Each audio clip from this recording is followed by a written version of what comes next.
Usually when I do these videos, I like to walk around the local area. It's always nice to see the village, get a sign, maybe a picture of a pub, some nice houses. But this time I got lost on the way here and I couldn't be bothered. But I did see this field with some pigs on the way home. I like that guy there standing in the trough. Other people are trying to get some food or some water and he's just there like, nah, sorry. That guy's the capitalist. But here we are, Tuddenham St Mary. It's open. So it's a long story, but I was trying to get to a different church. I went go-karting and I saw a church in Kentford on the way there, and I thought I'd take the scenic route. But then there was a diversion and I got lost and I went through all sorts of places. I went through Higham, through Barrow, and I saw this little stubby tower on this nice church in Tuddenham, so I stopped here. But you can see what caught my eye. It's a pretty little thing.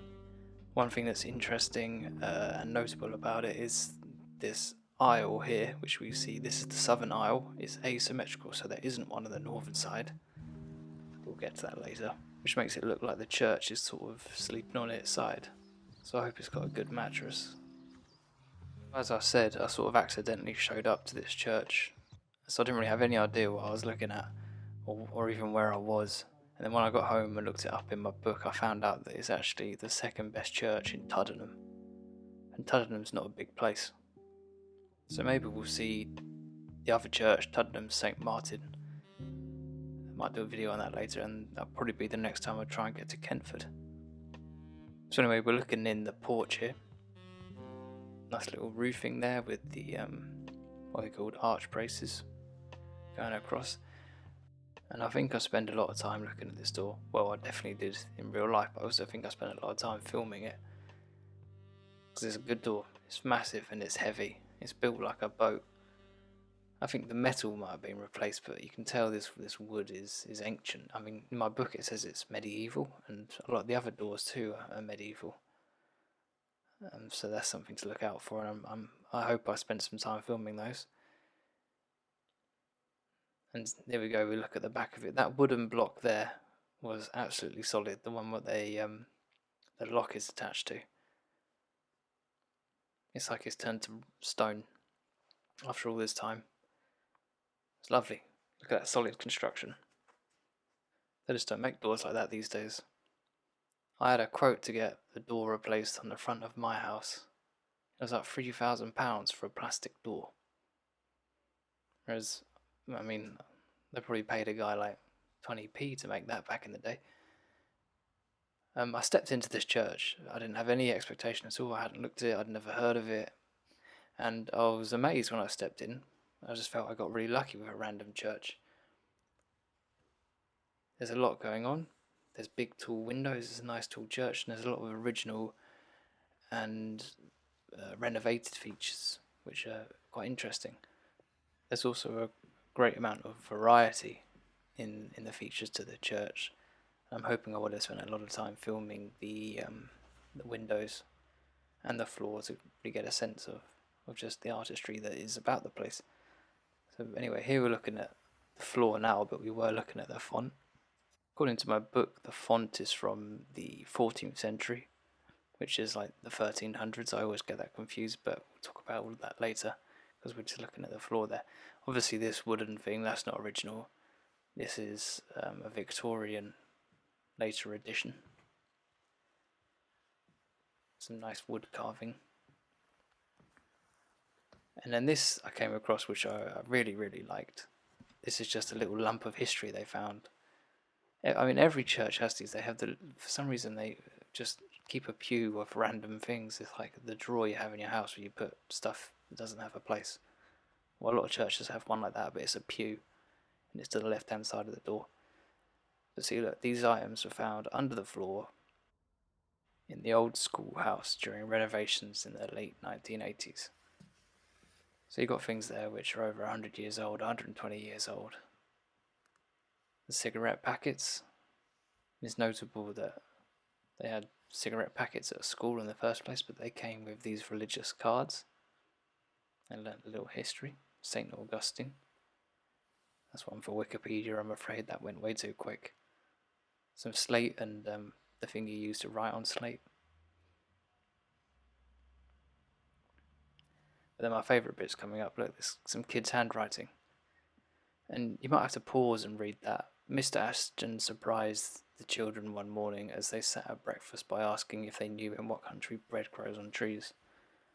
I was thinking about that the whole way home, and I can't think of an answer. I don't know if it's a joke. I thought there's a place called Deauville in France, but that's not a country. I don't know. I like this carpet, Fendi, by the looks of it. And here we go, onto the floor. I always love to look at a floor in a church. These are Minton tiles. I just checked my book. Yeah, they're Minton tiles. These colours, these kind of patterns are extremely common in Victorian renovated churches in Suffolk. And actually that's a good time. So there's these on the floor. They don't particularly interest me, but if anyone viewing wants to have a look, because I just don't know any history, I don't really know what the stories are behind these guys, so I'm zooming through them. But if anyone's got any interest, they can pause and do an internet search. But this church, like many others, it was renovated in the Victorian times, 19th century, around the 1870s. But the actual church itself, it was built in the 14th century, sort of the late 1300s. Some of it was built in the early 1400s. But that's a pretty typical timeline for a lot of Suffolk churches in the area. Renovated in the Victorian era, built in whatever that is, late medieval, Renaissance. And now we're looking at what is always really the killer view of the church. You can see the bright light coming through the window at the end. This is going down the nave towards the chancel. This is an eastward aspect. And what we're looking at now, it really highlights the lopsided nature of the church with those arches on the right hand side. But okay, I guess we're going to look at the roof now. It was heavily renovated in the 1870s, but a lot of the original features were kept apparently. So the hammer beams, which those things going across with the angels on it, they're original, and they would have been looked after, as well as the wishbone things going across. And you can't really get a proper look at it from the video or even really in person, so if you do visit the church, you should take a ladder or some binoculars. And here we can see that the church is lopsided. There usually would be an aisle on the other side too with the similar arches, but that didn't happen. I think they ran out of funds. But now we're going to look at the toilet, which is obviously a later addition. I thought it looked like a great little toilet. I like the message too, please turn off the light. I mean, it's not very religious. Sort of like on the seventh day, God said, let there be light. And on the eighth day, he said, yeah, please turn the light off. And I don't know why they keep the toilet locked when they've got all of this booty just sitting out the back. Like, if I wanted to come to this church and cause trouble, I'd nick that mop or that hoover. If you can trust me not to take your 1970s biscuit tin, you can trust me in their toilet. And now I'm just looking around this little area, this back area. It's got a curtain on it, so you can't actually see into most of it, but then you look up above the curtain and it just looks as rough as the rest. There's a ladder at the back, and I did try and have a little climb up it, but it's kind of protected. It felt kind of rickety and sketchy, and I could see also that the bell tower, the trap door, was locked anyway. And now I'm advancing down the aisle, sort of bride style. Okay, so now we turn to look at the northern aspects of the church, which, because of the lopsided nature of the church, is interesting. So you can see automatically that those windows, those larger windows on the left hand side and the right hand side, they're different. They're different sizes with different designs. But also you have those smaller windows on the upper level, and I think in my books it said that they wouldn't have been there if it weren't for the planned renovation of the northern aisle on the other side, but they just never got round to it. So they put the windows in, which is, a nice addition. But they just didn't do the rest. And the chances are, according to some stuff I found on the internet, that they just basically run out of the money and run out of the interest actually to build the aisle on the other side. It was around the time of the Reformation. That's usually to blame, according to the things I've seen. So this is obviously a St Mary church. They were turning off the whole St Mary Catholic thing at the time. and they were just distracted, I guess. But it's hard to know for sure. But it's a shame though, because these arches on this side are nice. The windows, the smaller ones, they're nice too. But now we're going to walk towards the chancel, and this one's quite a large one actually. There's not too much going on, but there are some interesting features. One of which is this window we can see at the end. It's not too typical to have the tracery there with the circles at the top and the Y-shaped tracery in the circles, which is very rare. You don't see that too often at all. And there's plenty of features here to dissect once we get around to them. But right now we're going to look at the church. Again, this is a similar situation where it was heavily renovated, but the original beams, the arch braces would have been kept, and also those stones at the end are apparently original too. They've been reincorporated into the renovation. One thing we haven't talked about is the fact that the whole church is plastered over. So that's one thing that struck me when I entered, is the fact that the walls are completely white, which isn't necessarily typical. But here we go, look at that, that's a good shot of the window. This odd window here, this is one of the things I liked about the church, is that the windows are different. Each one's got its own little story and history to tell. That one for some reason was green. And look at this is a nice shot down the nave towards the other end, the western end, with that quatrefoil, the four-leaf clover shape, the light shining through it. The pointed archway. And then we're down to the floor. Another pattern on the tiles, but a dark green colour to these ones, which is quite rich, I think, with a bit of a scrub, some elbow grease, soap and water. That look really nice. And these ones too, the dark green reappears. These ones are a bit shinier, and it's just typical Victorian sort of arts and crafts. Although these ones are maybe slightly more geometric. They kind of match that Fendi carpet we saw on the way in. Arabesque, I guess, maybe. Oh, there's something in my book about this altar table. Hang on a sec. It wasn't too interesting actually, it just said it's a plain Stuart table. So when were the Stuarts about, what's that, like the 1600s? And also you can't see the table because it's under this nice rug. Again, that's a Victorian sort of design like Morris & Co. More tiles. There's a bit of Art Nouveau sort of styling to those ones, the green, dark green ones on the lower portion. Now we're getting a proper look at it. And those blue and white spots. I mean, they're perfectly on trend for today's sort of styles. And these, according to my book, these are particularly handsome. These are large niches with crocketed ogies. And ogies, the swirly things that are on the upper portion, the top of the arch. This chair's good. It's like in permanent laid back mode. Now I remember what's coming next. This is a good bit actually. So I turn around and see this curtain. Obviously I peeled back the curtain.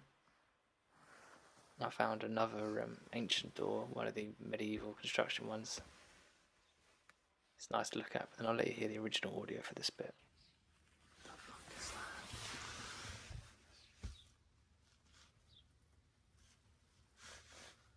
Oh, that's a spider. Yeah, it was a spider, and it was sitting on this massive web ball. There were some little white things in there, which I'm pretty sure must have been eggs. And if you just knocked it or tapped it or squeezed it, that's just going to give birth to thousands of little baby spiders. So the last church I went to was infested with bees. This one's got spiders in it. It's just all God's creatures. Again, that was another medieval door. This is our old friends Bevington and Sons, Soho organ makers, so again that'll definitely be Victorian. I guess it has to be, they probably didn't have too many organs back in the medieval days. I still don't know much about organs, but this looks like a nice one. Sure, it makes a nice noise.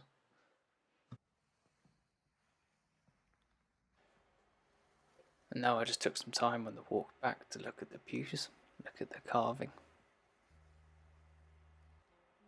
I can't find any information really about these pews. Actually, wait, there might be a lie. I think I had something in my notes.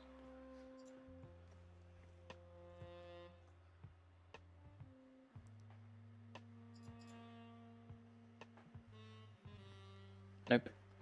And then this sharply pointed arch may be the tomb of Richard de Freville, who died in 1325. There's a heavy May in that in my book. And if we look quickly here, this is a little piscina. You can see that's the niche, the hole in the wall. I didn't really realise its significance at the time I was filming. It's quite nice.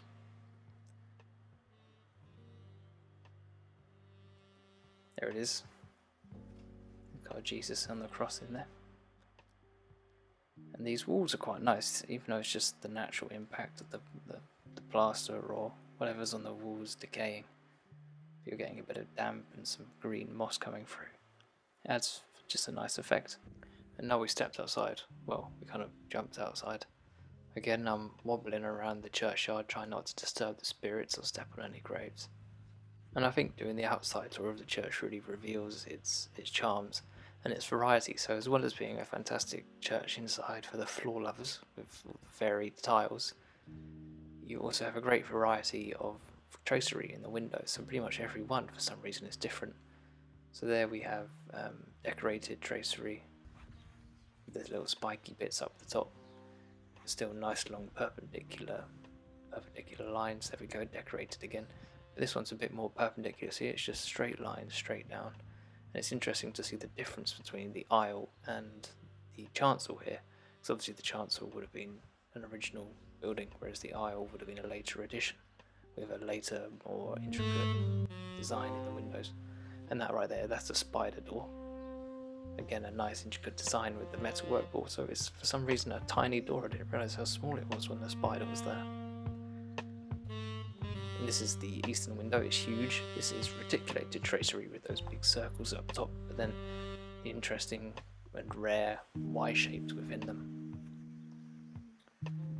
I don't know why the windows in this church are so varied. I guess whoever was designing them might have just had some designs to get rid of. Maybe you thought, uh-oh, the Reformation's come in. We better clear out some stock. Martin Luther's causing trouble. I don't know what this big black thing is on the side. I don't think we were able to look at that. Yeah, actually, yeah, that's right, because it was behind that door, next to the organ. So it's interesting, I don't know what's hidden in there.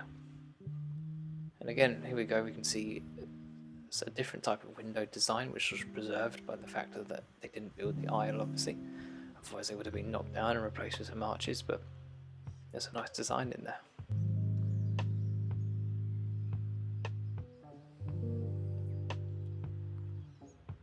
And now I look at the graveyard a bit. I didn't spend too much time looking at this because, to be honest, by the end of it my patience was wearing thin. I'd been on the road for ages, lost. I was thirsty, that toilet was locked. So I think these ones here, they are actually interesting. But I didn't get any information from them, I'm afraid. But still respect them and their family. And also we looked at the World War I memorial thing earlier too. So respect to those boys.